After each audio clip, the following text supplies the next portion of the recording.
दोस्तों नमस्कार, मेरा नाम है कुमार दिव्यम। बिहार में चुनाव हो रहे हैं।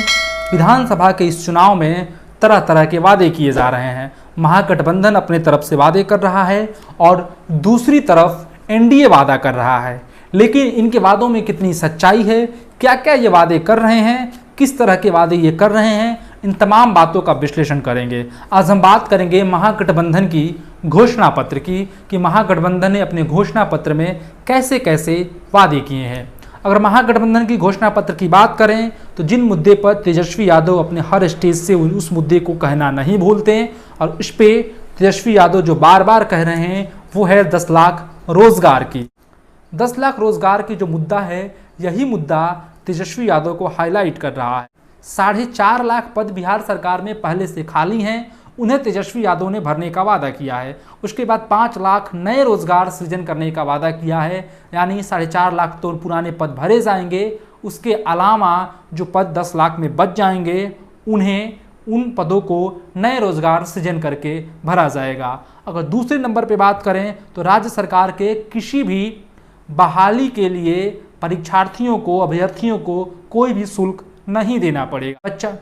यानी कोई बच्चा जब अगर कोई फॉर्म भरता है किसी बहाली के लिए, किसी नियुक्ति के लिए, किसी एग्ज़ाम देने के लिए, बिहार सरकार की जितनी नौकरियों के एग्ज़ाम के परीक्षा होते हैं, अगर उसके लिए फॉर्म भरता है तो उसके लिए कोई शुल्क नहीं दिया जाएगा। यह जो मुद्दा है काफ़ी गंभीर मुद्दा है, उसके लिए परीक्षार्थी हमेशा परेशान रहते हैं और इन्हीं मुद्दों के कारण ये जो वादा किया गया है वो परीक्षार्थियों से, युवाओं से सीधे कनेक्ट होने वाला वादा है और यही जो कारण है उनके रैलियों में जनसैलाब उमड़ रहा है। तीसरा वादा की अगर बात करें, हम मोटे मोटे तौर पे सारे वादों की बात करेंगे लगभग जो आपके लिए महत्वपूर्ण है और जो मायने रखते हैं और जिससे तेजस्वी यादव इस बार चुनावी सभा में, चुनावी मैदान में जमकर लोगों पे हमला बोल रहे हैं।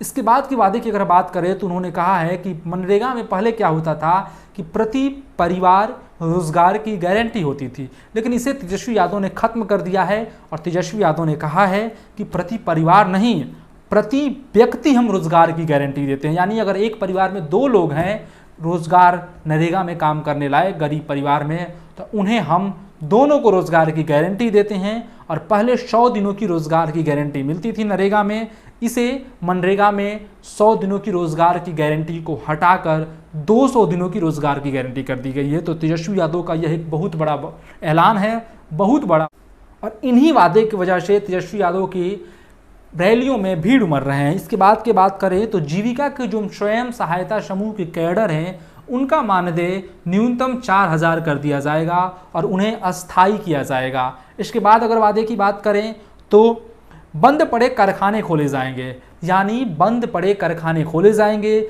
चाहे वो चीनी मिल हो, चाहे जूट मिल हो, वो तमाम तरह के जो कारखाने बंद हैं ये खोले जाएंगे। यह एक ऐसा मुद्दा है जो पिछले दिनों लॉकडाउन के समय जब प्रवासी मजदूर पैदल अपने घरों को आ रहे थे, जिसमें सबसे ज़्यादा बिहार के थे, तो उस वक्त यह मुद्दा काफ़ी जोर पकड़ा था। हैशटैग इंडस्ट्री इन बिहार युवाओं ने काफ़ी ट्रेंड कराया था।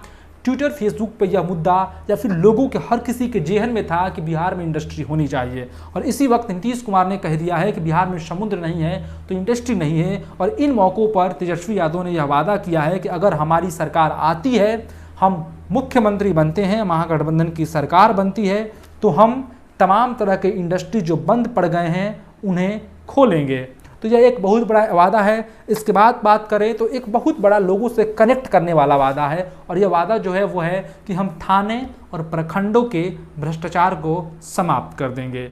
जिन भ्रष्टाचारों से आम आदमी परेशान रहता है, खासकर प्रखंड और थानों के भ्रष्टाचार से, बिना पैसे के FIR दर्ज नहीं होती है, बिना पैसे के प्रमाण पत्र कोई नहीं बनता है। अगर आपको जाति, निवास, आय प्रमाण पत्र बनाना हो तो आपको 150 रुपये देने पड़ेंगे। लेकिन तेजस्वी यादव ने, अपने महागठबंधन ने इस वादे पर ऐसा कोई प्रावधान या सिस्टम का जिक्र नहीं किया। किन सिस्टम के सहारे वो ही भ्रष्टाचार को समाप्त करेंगे, तो यह एक संदेह वाला वादा है कि तेजस्वी यादव कर पाएंगे या नहीं। उन्हें थोड़ी और क्लैरिटी देनी चाहिए थी कि किस तरह से वो खत्म करेंगे, सिस्टम क्या होगा। इसके बाद बात करें तो ग्रामीण शहरी गरीबों के जो आवास है, जो अतिक्रमण करके लोग आवास बना लेते हैं, या फिर अतिक्रमण सरकारी ज़मीनों पर लोग रेहड़ी लगाते हैं, लोग ठेले लगाते हैं, लोग अपनी छोटी छोटी दुकानें खोलते हैं, उन्हें जब हटाया जाएगा तो उनके लिए वैकल्पिक व्यवस्था किया जाएगा, उन्हें वहाँ ले जाकर बसाया जाएगा, उनके आवास बनाए जाएंगे, फिर उन तमाम दुकानों को, तमाम आवासों को ख़त्म किया जाएगा। तो गरीबों से कनेक्ट होने वाला यह भी एक और वादा है। इसके बाद बात करें तो नए कृषि बिल के खिलाफ सरकार एक कानून लाएगी जो इन कृषि बिलों को खारिज कर देगी। आपने देखा है कि किस तरह से इन कृषि बिलों के खिलाफ किसान लगातार प्रदर्शन कर रहे हैं और मोदी सरकार को इन किसानों की प्रदर्शन को लेकर बैकफुट पे आना पड़ा है। मोदी सरकार किसी तरह इन किसानों की आंदोलन को खत्म करनी चाह रही है, लेकिन इन किसानों के समर्थन में तेजस्वी यादव ने यह वादा करके बहुत बड़ी किसान की जनसंख्या को अपनी तरह आकर्षित करने में कितने सफल होंगे ये 10 तारीख को पता चलेगा। वोट के रिजल्ट आने के बाद पता चलेंगे। इसके बाद वादे की बात करें हम तो अस्पतालों का कायाकल्प होगा, यानी अस्पतालों का कायाकल्प होगा, नए अस्पतालों की नवीनीकरण होगा, अस्पतालों का नए अस्पताल बनाए जाएंगे और प्रमंडल के अस्पतालों में हर प्रमंडल के अस्पताल में एक सुपर स्पेशलिटी अस्पताल बनाया जाएगा, एक स्पेशल अस्पताल बनाया जाएगा और उन अस्पताल में डायलिसिस की व्यवस्था होगी, यानी लोगों को डायलिसिस के लिए प्राइवेट अस्पतालों में नहीं जाना पड़े। इसके बाद की वादे की अगर हम बात करें तो शिक्षा पर बजट का 12% खर्च किया जाएगा। यह एक बहुत बड़ा ऐलान है और प्राइमरी स्कूल में हर 30 बच्चे पर एक शिक्षक होंगे और मिडिल स्कूल में 35 बच्चों पर एक शिक्षक होंगे। इसके बाद बात करें तो हम स्कूलों में फाइन आर्ट्स, स्कूलों में स्पोर्ट्स तथा अन्य शिक्षकों की बहाली होगी। यूनिवर्सिटी कॉलेज के सत्र नियमित किए जाएंगे, इनमें पढ़ाई नियमित की जाएगी। यह एक बहुत बड़ा सुलगता हुआ मुद्दा है जिसको तेजस्वी यादव ने अपने घोषणा पत्र में शामिल किया। करें तो ट्रांसफ़र प्रक्रिया में जो गाइडलाइंस दिए जाएंगे उन्हीं के अनुसार लोगों का ट्रांसफ़र होगा, उनमें एसओपी तैयार किया जाएगा, लोगों का कार्यशैली देखी जाएगी, अधिकारियों की काम करने की उनकी मेरिट देखी जाएगी, इसके आधार पे उनका ट्रांसफ़र होगा। जो मन चाहे जहां ट्रांसफ़र करवा कर या फिर पैसे के बल पर पोस्टिंग ट्रांसफ़र का खेल तेजस्वी यादव ने बंद करने का वादा किया है। इसके बाद बात करें तो हर पंचायत में निःशुल्क कंप्यूटर केंद्र खोले जाएंगे। तेजस्वी यादव का यह भी बहुत बड़ा ऐलान है। इसके बाद 16 ट्यूबवेल खोले जाएंगे, महिला सुरक्षा की बात कही गई है। इन तमाम वादों को देखिए तो तेजस्वी यादव ने बड़ी चालाकी से वो तमाम तरह के जो वादे हैं वो किए हैं जो लोगों से सीधे ताल्लुक़ रखते हैं और बीते दिनों में ये तमाम वादे सुलगते रहे हैं। यानी ये कहें कि ये सारे जो मुद्दे हैं ये तैरते हुए मुद्दे हैं जो आपको पूरे समाज में कहीं ना कहीं देखने को मिल जाएंगे। और यही कारण है कि तेजस्वी यादव की सभा में जनसैलाब उमड़ रहा है। युवा तेजस्वी यादव के प्रति आकर्षित हो रहे हैं क्योंकि तेजस्वी यादव ने जो वादा किया है, चाहे वो सत्रों को नियमित करने की बात हो, चाहे कारखाने खोलने की बात हो, चाहे मनरेगा में 200 दिनों की रोजगार की गारंटी की बात हो, चाहे वो पंचायतों में कंप्यूटर केंद्र खोलने की बात हो, चाहे हर बाजार पे सरकारी गोदाम तथा कोल्ड स्टोर खोलने की बात हो, कृषि कानून के खिलाफ बिल लाने की बात हो, ये तमाम तरह के जो वादे हैं वो तैरते हुए वादे हैं और ये वादे कर कर तेजस्वी यादव अपनी सभा में जनसैलाब उमड़ा रहे हैं क्योंकि ये वादे जो हैं लोगों से जुड़े हुए हैं और लोग हर दिन, पिछले दिनों आपने देखा होगा कि किस तरह से इंडस्ट्री की बात करें या फिर अन्य तरह की जो बातें हैं, जो वादे से किए गए हैं, उन तमाम वादों को तेजस्वी यादव ने पकड़कर और अपने घोषणा पत्र में डाल दिया है। ये आपको याद होगा कि 2014 में किस तरह नरेंद्र मोदी ने वो तमाम वादे, वो तमाम आक्रोश कहिए जो कांग्रेस के खिलाफ लोगों के अंदर था, उन तमाम आक्रोशों को अपने मैनिफेस्टो में, अपने भाषणों में रखा था, जगह दी थी। वो तमाम आक्रोश जो थे, लोगों के अंदर आक्रोश थी, चाहे महंगाई की बात थी, चाहे भ्रष्टाचार की बात थी, चाहे रोजगार की बात थी, चाहे महिला सुरक्षा की बात थी, और फिर उन्हें एक धमाकेदार जीत मिली थी। लोगों को उन्होंने सपने दिखाए थे।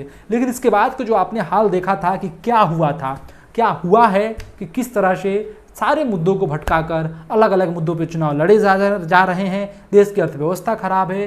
तेजस्वी यादव ने कुछ उसी राह पे चलने की कोशिश की है और तेजस्वी यादव उन तमाम सुलगते मुद्दों को अपने घोषणा पत्र में शामिल कर लोगों को लुभाने की कोशिश किया है। लेकिन अगर एक बात करें कि वाकई में इनमें इस घोषणा पत्र में कितना दम है, घोषणा पत्र के दम की बात करें तो घोषणा पत्र में बहुत ज़्यादा दम है। क्योंकि अगर घोषणा पत्र की तमाम वादे जो हैं अगर तेजस्वी यादव करने में सफल हो जाते हैं या फिर अगर वो जीत कर आते हैं तो अगर वो करते हैं तो बिहार के लिए तो बहुत अच्छी बात होगी, लोगों के लिए अच्छी बात होगी और बिहार के विकास के लिए अच्छी बात होगी। चाहे वो इंडस्ट्री खोलने की बात हो, चाहे लोगों की रोज़गार देने की बात हो, चाहे शिक्षकों के जो नियमित होने की बात हो, शिक्षकों के नियमित करने की भी उन्होंने बात कहा है। आंगनबाड़ी, आशा, ये जो सेवक हैं, ये जो तमाम तरह की कार्यकर्ता हैं जो नियोजन पे काम करती हैं, इन्हें भी, इनका भी मानदेय बढ़ाने का तेजस्वी यादव ने ऐलान किया है। तो ये जो तमाम लोग हैं जो सरकार से नाखुश थे, नीतीश सरकार से जो शिक्षक नाखुश थे, उन्हें समान वेतन देने का बात जो तेजस्वी यादव ने किया है, यह एक तेजस्वी यादव की जीत, अगर वो जीतते हैं तो उनके लिए तुरुप का इक्का साबित होगी, क्योंकि यह बहुत बड़ा ऐलान है। और इसके लिए शिक्षक सुप्रीम कोर्ट तक गए थे, वहाँ हालांकि वो लोग चुनाव हार गए, हालांकि वहाँ वो लोग केस हार गए, लेकिन नीतीश कुमार के प्रति उन्होंने लगातार प्रदर्शन किए हैं, नीतीश कुमार के सरकार के प्रति प्रदर्शन किए हैं और लोगों की उन्होंने लाठियां खाई हैं पुलिस की। तो ये जो तमाम वादे जो हैं तेजस्वी यादव के, अगर एक शब्दों में समझें तो तैरते हुए वादे हैं, जिन्हें तेजस्वी यादव ने लपक कर अपने घोषणा पत्र में, महागठबंधन ने लपक कर अपने घोषणा पत्र में शामिल कर दिया है। तेजस्वी यादव ने इसके अलावा किसानों की कर्ज माफ़ी, बिजली बिल की माफ़ी करने की बात कही है। इसके अलावा तेजस्वी यादव ने और कई ऐसे वादे किए हैं जो लोगों से सीधे संपर्क रख सकते हैं, जो लोगों से सीधे कनेक्ट करते हैं। किसानों की कर्ज माफ़ी की बात हो, चाहे वो सोलर ट्यूबवेल लगाने की बात हो, चाहे बिजली बिल की दरों में कटौती करने की बात हो, ये तमाम वादे कर कर तेजस्वी यादव काफ़ी भीड़ बटोर रहे हैं। लेकिन एक चीज़ हम आपसे कह देना चाहेंगे कि अगर तेजस्वी यादव जीत कर आते हैं, चाहे कोई पार्टी जीत कर आती है, तो आप एक काम कीजिए, इन तमाम पार्टियों के जो घोषणा पत्र है, मैनिफेस्टो हैं, उसका PDF फॉर्मेट अपने पेपर, अपने मोबाइल में रखिए, या फिर आपको अगर प्रिंट फॉर्म में है मिलता है तो उसे रखिए, सहेज कर रखिए। क्योंकि कोई भी पार्टी जब जीत कर आएगी, अगर वो उन्होंने चुनावी सभाओं में जो बात कही है तो कह सकती है कि वो जुमला था, हमने चुनाव जीतने के लिए किया था। लेकिन अगर जो इनकी मैनिफेस्टो है, इसमें जो बात उन्होंने कही है, इससे वो मुकर नहीं सकते हैं। और आप 5 साल बाद उन्हें ये मैनिफेस्टो दिखाइएगा, उन्हें या वक्त वक्त पे दिखाते रहिएगा। मंत्री जी जब वोट मांगने आएंगे, मुख्यमंत्री जी वोट मांगने आएंगे, आपके विधायक वोट मांगने आएंगे कि आप लोग इनमें से क्या क्या किया है और कैसे किया है, आप मुझे बताइए। जो नहीं किया है आप उस पर प्रश्न करेंगे तो लोगों को लगेगा, नेताओं को लगेगा कि नहीं, जनता वाकई में हमारी मैनिफेस्टो को पढ़ती है, फिर यूं ही हम मैनिफेस्टो जारी नहीं कर देते हैं। तो दोस्तों, इस चुनावी घोषणा पत्र की चर्चा में बस इतना ही। हम फिर अगले वीडियो में बात करेंगे एनडीए की घोषणा पत्र की, एनडीए ने अपने घोषणा पत्र में क्या रखा है। उसके बाद हम बात करेंगे लोजपा की घोषणा पत्र की। तब तक आप हमारे चैनल को सब्सक्राइब कीजिए, हमारे इस वीडियो को ज़्यादा से ज़्यादा लोगों तक शेयर कीजिए, लाइक कीजिए, और आपको ये वीडियो कैसा लगा कमेंट कर कर हमें ज़रूर बताइए, ताकि हम अपने वीडियो में और सुधार कर सकें या फिर उस आपको और नई जानकारियाँ दे सकें। ज़्यादा से ज़्यादा लोगों तक शेयर कीजिए, चैनल को फिर एक बार कह रहा हूँ सब्सक्राइब कीजिए, क्योंकि आपका सहयोग, आपका एक क्लिक हमारे लिए सैकड़ों दुआएं और हौसले के बराबर है। इस वीडियो में बस इतना ही दोस्तों, बहुत बहुत शुक्रिया।